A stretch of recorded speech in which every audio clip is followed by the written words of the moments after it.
தர்சனத்துக்கு வாங்க. இந்த இது நாட்டுக்கு புறா வந்து புறா வந்து வாங்கி வளங்க.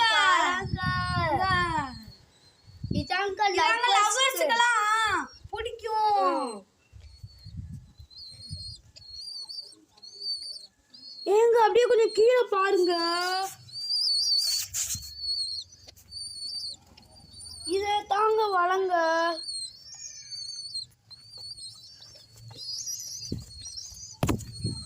ஏங்க அடுத்து பாருங்க எப்படி பறக்குன்னு நீங்களே பாருங்க. பாருங்க இப்ப எப்படி இருக்குன்னு பாத்தீங்களே தெரியும். ரெக்கைய பாருங்க. இது வேற வீட்டு புறாங்க. இது நாட்டுக்கு நீங்க வளங்குங்க. இப்ப விடுங்க பாருங்க.